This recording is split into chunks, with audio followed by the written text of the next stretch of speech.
All right. Good afternoon and welcome to this Read Aloud Story Time with Miss Walker. We are starting a new book called Explorer Academy, the Nebula Secret. And this novel um, is a series written by Trudy Truitt. There are 4 books so far in this series. Yesterday, we dived into chapter 1 and we're introduced to our main character, Cruz, who lives in Hawaii. And we learned that Cruz has been accepted into the Explorer Academy. This is a elite academy for students from all around the world. Each year, they choose between 20 and 25 students that go to Washington, D.C. to the Explorer Academy, where they begin taking classes to become scientists and explorers and conservationists. But Cruz was out surfing, and while he was surfing, someone tried to grab him and pull him under the water. Now, he was able to escape, but he's not sure what happened and why it happened. And so we're beginning on chapter 2, and here we go. That must have been some tsunami, his dad said, locking the door to the surf behind Cruz. Huh?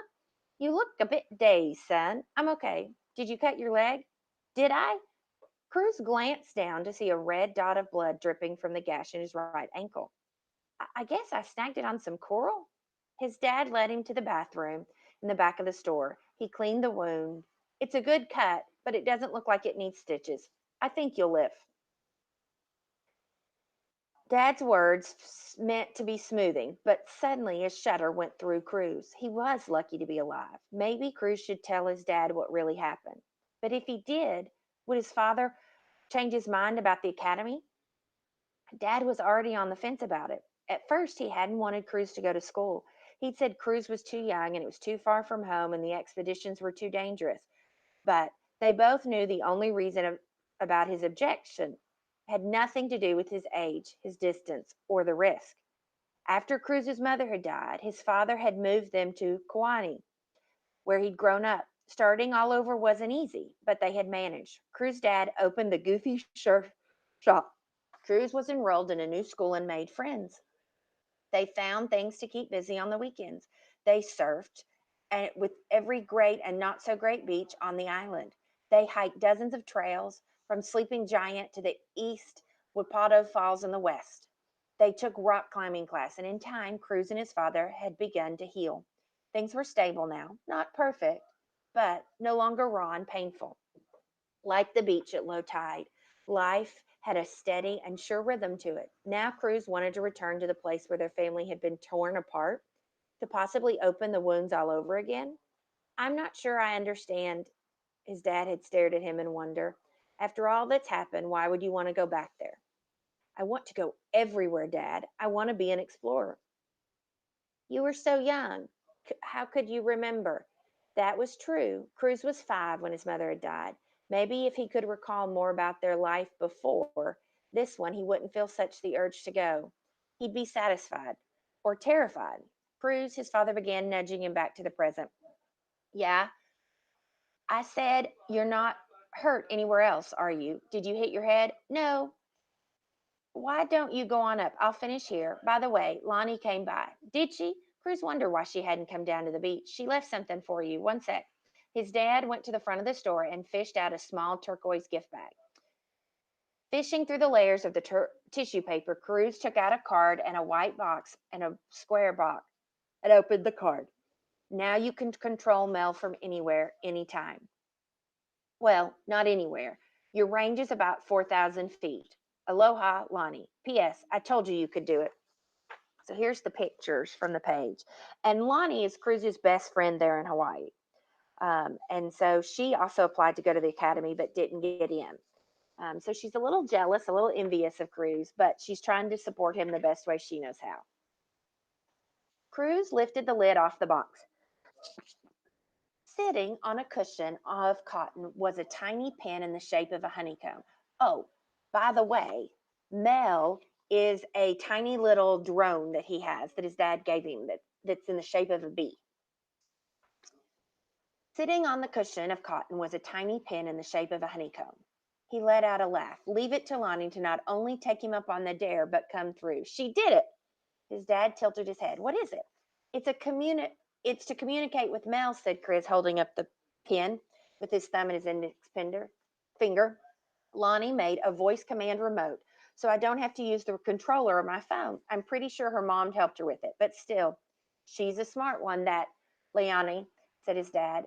Forgetting about his ankle, Cruz zipped up the back stairs to the apartment above the store. He raced into the bedroom and attached the pin to his t-shirt. Mel, turn on, he said loudly and clearly. The tiny fiber carbon finder bee sitting on the shelf flashed its eyes from black to gold. The remote worked. Mel, come to me, said Cruz. Within seconds, ooh, the computer honeybee, only slightly larger than a real bee, hovered inches above his nose. Mel, sit on my shoulder, I said. The bell obeyed. Wild. Cruz fired up his computer. The second Lonnie answered the video call, he burst out. Mel, speak. Waved to Lonnie on the computer. Buzzing, Mel waved his antenna. Lonnie laughed and waved back. I'm so glad it works. It's perfect. Admiration dripped from his words. Make sure you give it clear commands, okay? I will. Thanks, Lonnie. You're welcome, she beamed. Hey, how come you didn't come down to the beach? Asked Cruz. I don't know. Her smile melted. I figured you'd want to be alone, last day and all. You should have. He checked behind him to make sure his dad hadn't come up. You're not going to believe what happened to me. What? Someone tried to drown me, she snorted. Sure they did. I'm not kidding. They grabbed my leg and tried to drag me underwater. I bet it was one of the lifeguards pulling a prank. Who's that kid that's always throwing grapes at us when we go by? Maui, Mono, somebody? It wasn't a lifeguard, Lanny. It was someone in scuba gear with fins, mask, and tanks, the works. I'm telling you, he tried to kill me and he almost did. Her expression changed when she realized he wasn't joking. Who would want to hurt you? I don't know. Are you okay? Turned his ankle that had stopped throbbing. Yeah, your dad must have freaked out when you told him. I didn't exactly. Told me what? Cruz spun. Oh, hi, Dad. She means about the coral. She turned back to Lonnie. Nah, he's seen so much worse than that. Cruz made the O shape with his mouth to signal he didn't want his dad to know anymore. She got the message. Have a good trip, Cruz. Be safe, okay? I will. If you don't watch your step, I'll track you down all the way to the North Pole. I know. Cruz touched the honeycomb pin. Thanks again. Aloha, she said, her voice cracking. Aloha, and his screen went dark. Cruz's dad was sitting on the edge of the bed, a cream colored envelope in his hand. Is that for me? Cruz prompted. His father tapped the envelope against his knee. Yes. Another 30 seconds passed. Are you planning on handing it over this year? Teased Cruz. He guessed it might have money in it. His dad always had a hard time parting with dollars. That is a good question. His dad rubbed his forehead. I'm sorry, I'm not quite sure how to do this. Cruz sat up. Maybe it wasn't cash after all. I've practiced this 1,000 times, said his father, and I can't seem to. I guess I should just say it and be done with it, right? That's what you always tell me. Okay, here goes, straight out. I'm just going to say it. Dad, it's a letter from your mom. Cruz jumped, and Mel fell off his shoulder. The bees quickly recovered and landed on him. Mel, turn off, ordered Cruz. Catching the robotic insects, he placed him on his desk. For Mom? I don't get it. How? We've never talked about her project, explained Dad, but I knew her work at synthesis was difficult, even dangerous. I made her a promise that if anything happened to you, I would give you this letter on your 13th birthday. But I won't be 13 until November 29th, I know. But you'll be at the academy then, and it doesn't seem right for you to wait until winter break. I did promise, but it's bad timing now, isn't it? You're leaving in a couple of hours. What was I thinking? We should do this later. No, Cruz leapt up. Was his dad kidding? Cruz had no intention of waiting one more minute for the letter from his mother. It's okay, Dad, he said gently, holding out his hand. I can handle it. Dad placed the envelope in Cruz's outstretched palm, his body relaxing instantly, as if he was glad to finally be ridden of the burden. He saw Cruz's open suitcase and said, Are you all packed? Pretty much. Are you going to take that? He said, pointing to the silver dome with the little glass ice globe tucked in the corner of the suitcase. Why not? It's more delicate than it looks. It could break on the flight or be confiscated by authorities thinks it's a weapon. His dad was right, of course, but he couldn't risk losing his most prized possession. Cruz's shoulders sagged. I'll leave it. Don't worry, it'll be safe here. Standing, his father headed for the door. You could use a cat nap if you can, son. It's a long flight. Dad, Cruz held up the letter. Don't you want to? No, it's for you. I'll wake you in an hour. He left softly shutting the door behind him. Here's another picture illustration of Cruz in his letter, and you see Mel up there in the corner.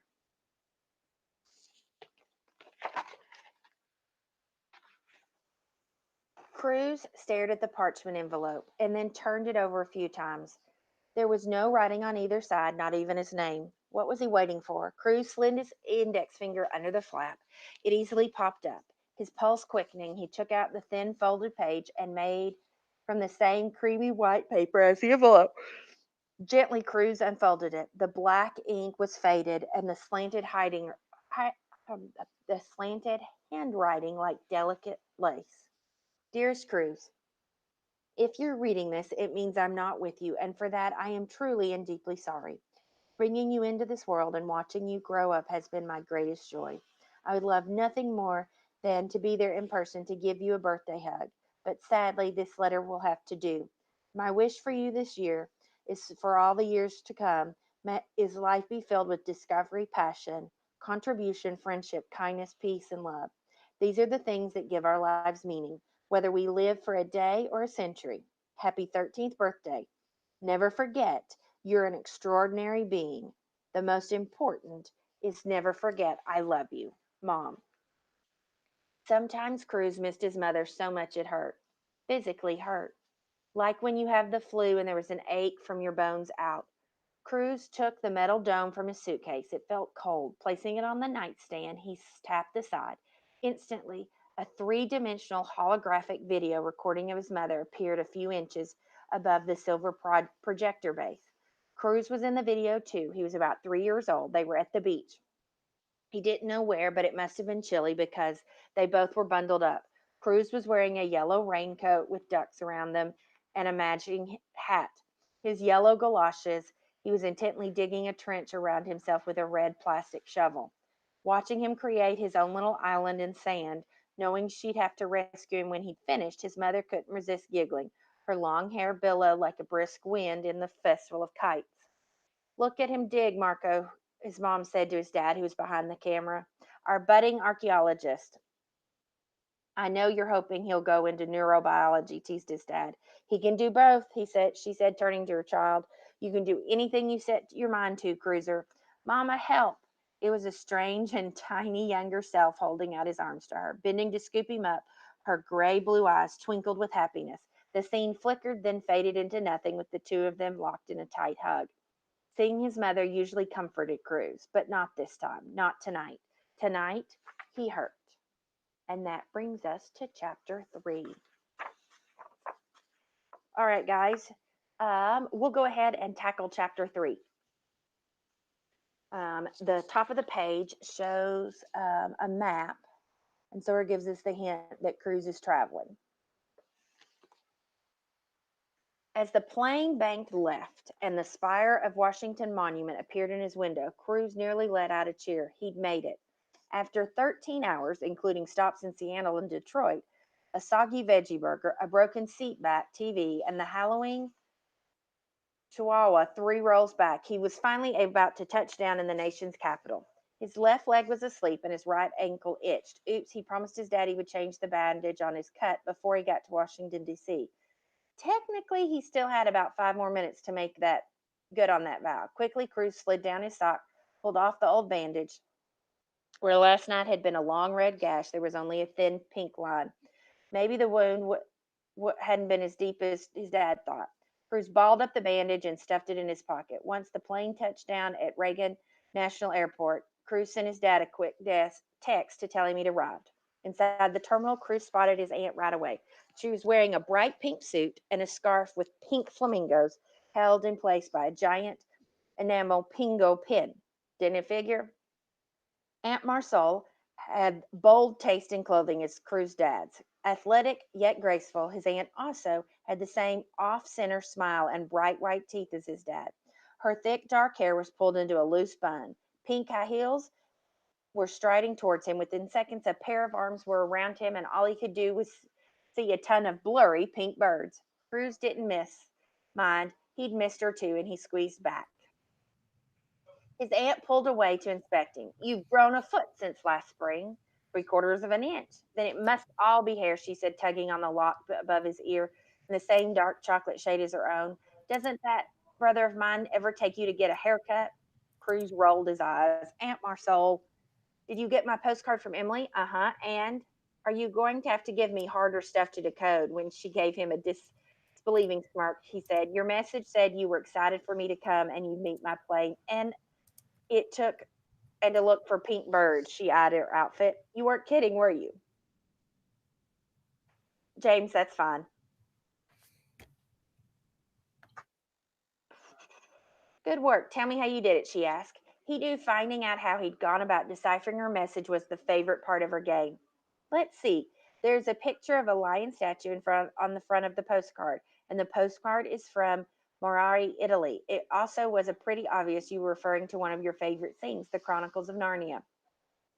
Once I knew that, I had to figure out which book of the seven you'd chosen for a cipher. First, I thought it was The Lion, the Witch, and the Wardrobe because of the lion statue, but the magician's nephew seemed a better choice, since I'm your nephew, and you wouldn't want to make it too easy for me. Next, it was a matter of figuring out which page to use as a cipher.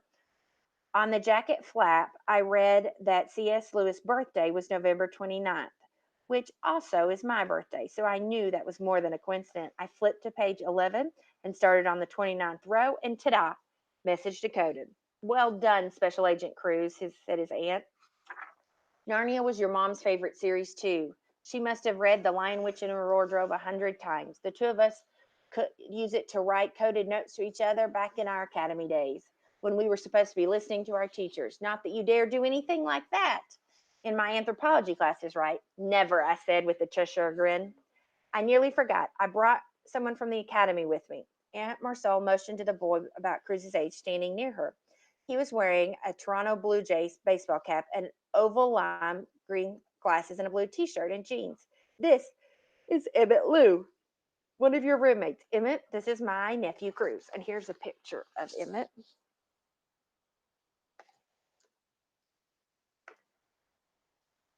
Hey, said Cruz a little too enthusiastically. Hey, Dr. Coronado was telling me about the bee drone you built. Did you bring it? Yep, said Cruz, lifting his back glass, but I didn't build Mel. I only programmed it. I did an upgrade with the camera from about 30 to 300 millimeters and a 10x cinema zoom.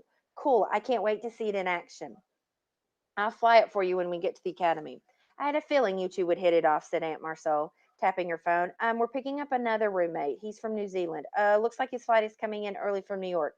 Why don't I run down and get him while you two grab your suitcases? She walked backwards, pink heels clicking, clacking on the shiny floor. I'll meet you at the Greer near the main entrance. Emmett, you know the one, right? Good.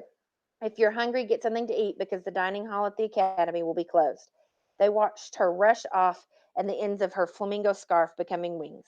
They went to baggage claim to pick up Cruz's suitcase, then headed to the cafe. The smell of the cooking food set Cruz's stomach rumbling. They stood in line, and Cruz ordered a grilled cheese sandwich and a cup of tomato soup. He offered to buy something for Emmett, too.